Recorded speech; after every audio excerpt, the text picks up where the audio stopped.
Assalamualaikum warahmatullahi wabarakatuh, Ibu-ibu. Waalaikumsalam warahmatullahi wabarakatuh. Gimana Ibu kabarnya?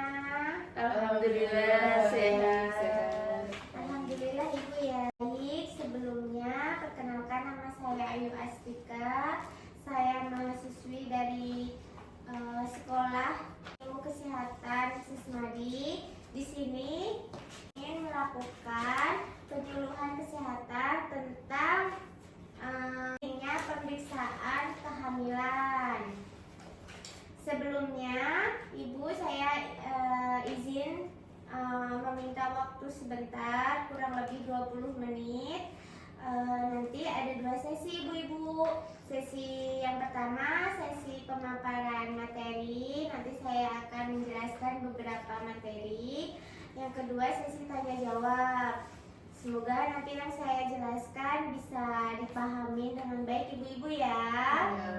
Ya, Ibu-ibu, sebelumnya saya boleh mengetahui usia kehamilannya Ibu. Ini dengan Ibu siapa? Ibu Dina, Ibu Dina. Untuk usia kehamilannya 8 minggu. 8 minggu, berarti 2 bulan Ibu ya. Nah, sebentar lagi memasuki trimester kedua. Benar. Ya, semangat Ibu ya, jaga kesehatan. Yang selanjutnya dengan Ibu siapa? Saya Tuti, Bu. Ibu Tuti. Usia kehamilannya? Oh, baru 2 minggu. Wah. Oh, Masya Allah. Selanjutnya Ibu. Saya udah 4 bulan sih, Bu. Ini insya Allah minggu depan saya mau syukur lagi ya. 4 bulanan Ibu ya. 4 bulanan. Ntar Ibu datang ya. Ya. Baik. Di sini ada agenda yang nanti akan saya jelaskan. Yang pertama itu ada pengertian pemeriksaan kehamilan. Yang kedua ada tujuan. Yang selanjutnya ada manfaat, dampak, dan penerapan 10T berdasarkan kelengkapan buku KIA serta jadwal kunjungan pemeriksaan kehamilan. Ibu-ibu, ini ada leaflet, bisa dibaca-baca, dibawa pulang Ibu boleh. Silakan Ibu. Terima kasih. Nah, Ibu, langsung saja. Apakah ibu-ibu sudah mengetahui apa itu pemeriksaan kehamilan? Pemeriksaan kehamilan ya. Iya. Menurut Ibu, pemeriksaan kehamilan itu yang bagaimana atau seperti apa gitu?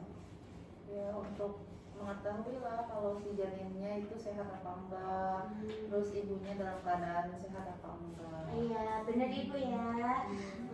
Pemeriksaan kehamilan itu pemeriksaan yang dilakukan tujuan untuk mengoptimalisasikan kesehatan mental dan fisik ibu hamil sehingga mampu menghadapi persalinan, masa nifas, persiapan pemberian ASI, dan pemulihan kesehatan reproduksi secara wajar. Nah, di sini pemeriksaan kehamilan itu bertujuan untuk kesehatan baik fisik maupun mental pada ibu hamil. Yang kedua, mempersiapkan menghadapi masa persalinan dan masa nifas. Dan yang ketiga, menghadapi persiapan pemberian ASI eksklusif dan kembalinya kesehatan alat reproduksi dengan optimal. Nah, di sini ada jadwal kunjungan pemeriksaan kesehatan nih. Biasanya selama kehamilan itu minimal 4 kali melakukan pemeriksaan kehamilan. Biasanya 1 kali pada trimester pertama, itu dari usia kurang dari 14 minggu. Yang kedua itu 1 kali pada trimester kedua, itu di usia 14 minggu sampai 20 minggu. Dan yang terakhir itu biasanya 2 kali pada trimester ketiga, itu dari usia 28 minggu sampai 36 minggu. Nah, untuk tempat atau pemeriksaan kehamilan itu biasanya ada di posyandu, ada di pondok bersalin desa, ada di puskesmas, ada di rumah sakit pemerintah ataupun swasta, ada di rumah sakit bersalin dan tempat praktik swasta seperti bidan dan dokter. Dari pemeriksaan kehamilan itu mempunyai manfaat untuk ibu dan calon bayinya, untuk memastikan kehamilan, apakah kehamilan itu berada di dalam rahim atau di luar rahim. Yang kedua, mengetahui usia kehamilan. Yang ketiga, mengetahui perkembangan janin. Dan yang terakhir, mengetahui posisi bayi. Yang selanjutnya, ini ada dampak atau akibat jika ibu hamil tidak melakukan pemeriksaan kehamilan. Yang pertama, bisa meningkatkan angka mortalitas dan morbilitas ibu. Itu maksudnya angka kematian ibu serta angka kesakitan ibu pada ibu. Terus yang kedua, tidak terdeteksinya kelainan-kelainan kehamilan. Yang ketiga, kelainan fisik yang terjadi pada saat persalinan tidak dapat terdeteksi secara dini. Nah, di sini ada penerapan 10T berdasarkan kelengkapan buku KIA. Jadi, ibu-ibu hamil yang melakukan pemeriksaan kehamilan itu pasti hal yang umum atau yang paling utama itu ada pengukuran tinggi badan atau berat badan. Yang kedua, ada pengukuran tekanan darah. Itu untuk mengetahui apakah tekanan darah pada ibu hamil itu tinggi, normal, ataupun rendah. Yang ketiga, ada pengukuran lingkar lengan atas untuk mengetahui status gizi pada ibu hamil. Yang ketiga, pengukuran tinggi fundus uteri. Itu biasanya untuk mengetahui usia kehamilan. Yang selanjutnya, pengukuran presentasi janin dan detak jantung janin. Itu untuk mengetahui apakah detak jantung janin itu terdeteksi ataupun lemah ataupun normal. Dan yang selanjutnya, melakukan screening TT atau tetanus toksoid. Yang selanjutnya, pemberian tablet FE atau zat besi. Yang selanjutnya ada pemeriksaan laboratorium rutin dan khusus. Yang selanjutnya ada tata laksanaan atau penanganan khusus. Itu biasanya dilakukan oleh dokter. Dan yang terakhir itu adalah temu wicara konseling. Nah, ini adalah pemaparan dari saya. Apabila ada kurang jelas, boleh ibu-ibu untuk bertanya, silakan. Oh, saya Bu. Oh, Tadi katanya ada screening TT. Itu tuh apa ya Bu maksudnya dan tujuannya itu apa ya Bu? oh ini ya, melakukan screening TT ya. Ah iya. Screening TT itu pemberian vaksin tetanus. Itu tujuannya untuk memberikan kekebalan tubuh pada ibu hamil dari virus atau tetanus. Jadi karena biasanya ibu hamil juga kan rentan, jadi dianjurkan ibu hamil untuk melakukan vaksin. Jadi ibu-ibu udah vaksin belum nih? Belum. Belum. Itu tuh biasanya itu dikasih apa kita minta ya Bu ya? Biasanya nanti dari pelayanan kesehatan, karena ibu masih usianya muda ya kehamilannya, biasanya nanti mungkin untuk pemeriksaan selanjutnya nanti bisa dijadwalkan. Seperti itu. Iya. Nanti jika misalnya dari pelayanan kesehatannya itu belum memberikan, bisa ditanyakan langsung. Ya, terima kasih ya Bu ya. Iya, sama-sama ibu. Selanjutnya ada yang ingin ditanyakan ibu-ibu? Ini Bu, malu tapi Nggak apa-apa ibu, kita diskusi di sini. iya. Tanya aja Ini- bu, apa-apa bu. Iya. Maaf ya, Bu. Iya, nggak apa-apa, kita juga pengen Ada dengar. yang ingin bu. Ini kan saya kehamilan pertama ya Bu, Iya, Ibu. maksudnya baru pengalaman pertama. Saya khawatir soal ASI, Bu. Itu nanti gimana ya, Bu, cara mengatasi supaya ASINya lancar? Atau makan apa, atau minum vitamin apa, itu gimana ya, Bu? Iya, sebelum pasti selama kehamilan dianjurkan untuk ibu-ibu menjaga pola makan. Karena itu bertujuan untuk ini apa namanya, mengetahui gizi pada ibu hamil. Dan tadi yang ibu tanyakan kan mengenai ASI, persiapan pemberian ASI Supaya lancar. biasanya mempersiapkannya itu nanti ada vitamin atau tablet sebagai pendorong untuk memperlancar ASI. Biasanya kita bisa mengonsumsi sumber-sumber dari yang tradisional, contohnya yang ada di lingkungan kita, Ibu. Biasanya kan ada daun katuk tuh, itu sangat bagus ya. Iya, daun katuk. Jika ada juga daun kelor, itu juga bagus. Ya, itu sangat membantu untuk menambah ASI. Begitu ya, Bu. Terima kasih, Bu, Iya. atas penjelasannya. Sama-sama. Ada yang ditanyakan lagi, Ibu-ibu? Apa ya?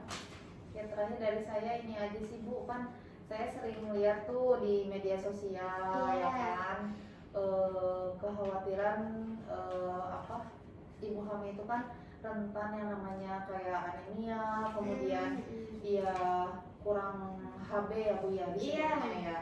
Nah, itu gimana sih penanganannya supaya kita tuh tetap terjaga gitu? Baik, Ibu. Bu, untuk zat besi biasanya ada suplemen ataupun vitamin untuk membantu meningkatkan HB kita apabila kita kurang. Biasanya sih itu bisa terlihat dari hasil lab kita, Ibu. Jadi kan selama kehamilan pasti rutin dianjurkan untuk tes lab, gunanya untuk mengetahui apakah ada kelainan ataupun ada masalah. Seperti contohnya tes labnya itu ada tes darah, tes urin, sama tes gula darah. Nah, apabila ibu kekurangan HB ataupun zat besi, itu biasanya dari pelayanan kesehatan itu akan memberikan seperti asam folat, terus vitamin, zat besi. Itu nih. Giliran saya, ibu-ibu ya yang bertanya. Nah, bertanya. Yang pertama kan tadi ada tujuan, ada manfaat, sama ada dampak dan yang lainnya. Nah, ibu-ibu, saya ingin bertanya, apabila ibu hamil tidak melakukan pemeriksaan kehamilan, itu apa sih dampaknya untuk kesehatan ibu dan bayi? Ada yang tahu, Ibu? Oh, ini, Bu, kelainan fisiknya tidak terdeteksi. Oh iya, jadi sangat bahaya, Ibu ya, baik untuk ibu dan calon bayinya. Terima kasih, Bu. Yang selanjutnya manfaat dari pemeriksaan kehamilan, ada yang tahu, ibu-ibu? Saya, Bu. Oh iya, Ibu siapa tadi namanya? Ibu Tuti. Tuti, ya. Ya, silakan, Ibu. Itu tuh untuk mengetahui usia kandungan ya, Bu? Iya, benar. Usia kandungan, terus perkembangan janin, terus letak bayi ya. Oh iya, Posisinya benar. ya? Iya, benar-benar. Jadi itu, Ibu ya, ada banyak manfaatnya dari pemeriksaan kehamilan. Untuk selanjutnya, tadi tuh ada banyak macam-macam tuh penerapan 10T. Ada yang masih ingat, Ibu? Penerapan 10T sesuai dari buku KIA-nya. Apa aja, Ibu? Ada yang tahu? Kalau yang belum jawab saya doang nih ya. Dari Bu. Ya, silakan, Ibu. Ibu. Pemeriksaan berat badan. Ah. Biasanya biasanya sih kan kalau ke klinik seringnya diperiksa itu ya, Iya, terus tekanan benar. darah, terus ini sih Bu lab, Oh iya pemeriksaan benar. lab, terus ini dikasih ini sih yang tadi Ibu jelasin, kasih zat besi gitu-gitu, Oh, iya. obat vitamin. Baik, jadi semua itu penting ibu-ibu. Jadi saya harap ibu-ibu rajin di sini untuk melakukan pemeriksaan kehamilan karena itu sangat berpengaruh untuk kedepannya. Saya harap ilmu yang saya berikan tadi itu bisa bermanfaat untuk ibu-ibu dan semoga kehamilannya sehat selalu sampai masa depannya. Amin. Sebelum penutupan, saya ingin memberikan kesimpulan dari pemaparan yang tadi saya sampaikan. Jadi pemeriksaan kehamilan itu pemeriksaan yang dilakukan pada ibu hamil dimulai dari trimester 1 sampai trimester ke-3. Biasanya bertujuan untuk tadi yang udah dijawab sama Ibu Tuti ya, untuk mengetahui usia kehamilan, posisi janin, terus untuk mencegah masalah atau kelainan secara dini. Nah, banyak lagi. Dan biasanya untuk tempat pelayanan kesehatannya atau tempat pemeriksaan kesehatannya itu udah banyak sekarang Bu. Ada yang di tempat praktek bidan ataupun dokter, ada di puskesmas desa, ada di posyandu, sama ada di rumah sakit baik itu swasta ataupun pemerintah. Jadi sekian presentasi dari saya atau pemaparan dari saya. Apabila ada salah kata, saya mohon maaf. Saya akhiri. Wassalamualaikum warahmatullahi wabarakatuh. Waalaikumsalam